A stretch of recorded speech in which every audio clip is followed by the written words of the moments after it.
Good evening, students. Students, in the previous video, I told you that the Chinese Civil War it began in China in 1927, and student it was between Mao Zedong and the Chiang Kai-shek. It means the party between KMT and the Chinese Communist Party, in which finally Mao Zedong he won and spread the Maoism in China. Student, in this video we will discuss that what happened after 1949. It means जब civil war ख़त्म हुआ उसके बाद China की क्या situation थी.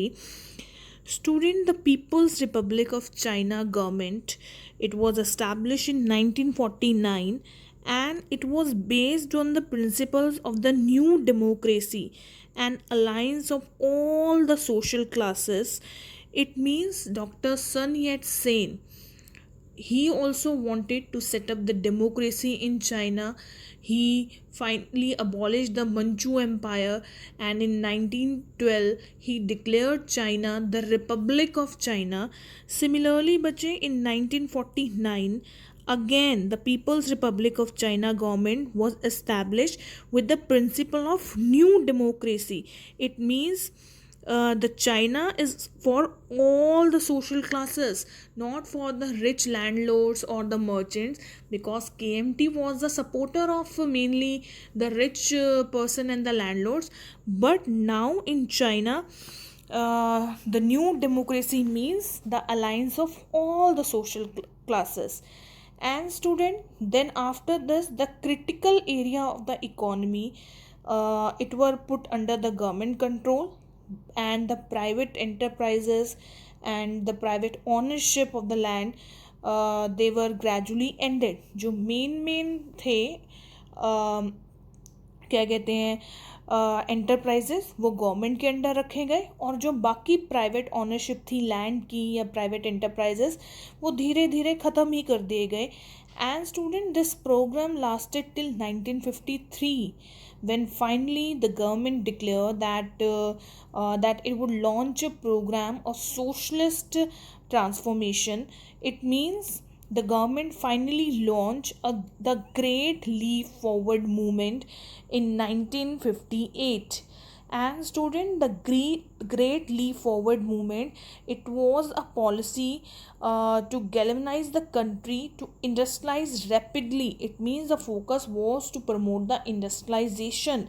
And student, as a result, most people in the China they were encouraged to set up the steel furnaces in the backyards, and in the rural areas also the people's communes, it means where the land would be collectively owned and cultivated, were started. Commune system start किया गया. And student 1958 में by 1958 there were 26,000 communes covering 98% of the farm population. In the previous video I told you that who were communes. जो Mao Zedong थे he was the main leader of communist party ना. Communist party they believe in the common ownership, not the private ownership. उनका मानना था कि सब कुछ common होना चाहिए. एंड एज अ रिजल्ट जो ग्रेट लीप फॉरवर्ड मूवमेंट चलाया गया रूरल एरियाज़ में भी एंड अर्बन एरियाज़ में इंडस्ट्रियलाइजेशन को प्रमोट किया गया, एंड रूरल एरियाज़ में मेनली एग्रीकल्चर को, कॉमन एग्रीकल्चर को. It means the people's communes they covering 98% of the farm production by the 1958, which was very good indicator of the economy of the China. And student, जो Mao Zedong थे he starts spreading the Maoism. It means he was able to mobilize the masses to attain the goals set up by the party, and his concern was with creating a socialist man who would have 5 loves. It means a person should love fatherland, people, labor, science, and the public property. And student, mass organizations were created for the farmer, for the women, for the students, and the other group, like All China Democratic Women's Federation, it was set up. Similarly, All China Student Federation another organization who work for the favor of students, especially the examination system. As I told you in the first video that the examination system of the China was very bad. The 8-page long essay they had to write. So all China Student Federation was set up with the 3.2 million members. Similarly, the organization All China Democratic Women Federation was set up with the member of 76 million members, who finally set up the new law, new marriage law, new divorce law for the women. Similarly, student, these objective and the methods, they didn't appeal to everyone in the party.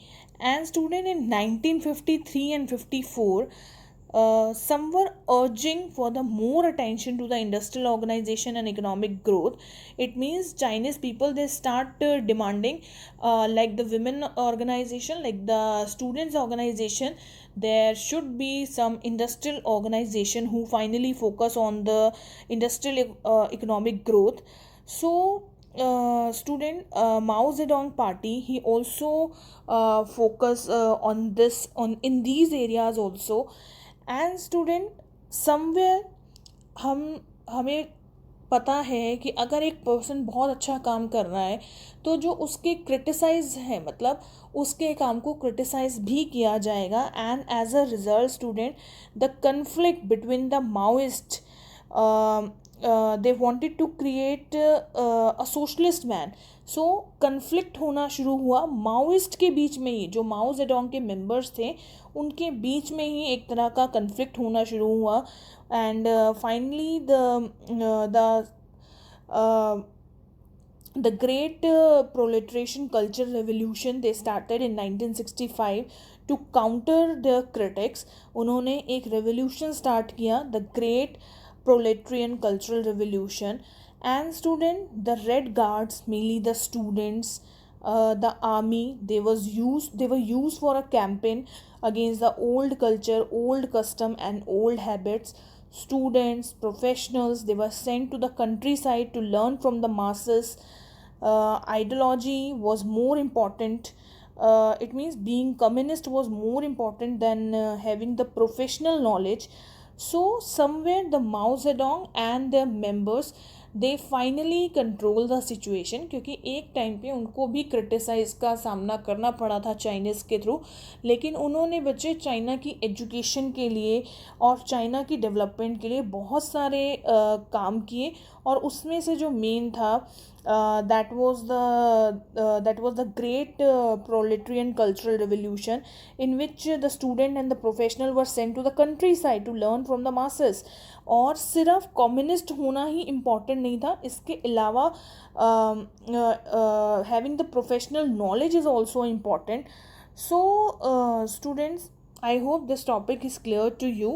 The establishment of the new democracy, in which the People's Republic of China government was established in 1949. Then private ownership of the land and the private enterprises gradually ended. And then the Great Leap Forward movement started in the rural and the urban areas, whose focus was to increase the production in agriculture as well as in the secondary sector in manufacturing. And finally, Mao Zedong government did for the students with the All China Student Federation, All China Democratic Women Federation with the 76 million members. So I hope this topic is clear to you. If you have any doubts, student, you can call me. Thank you, students.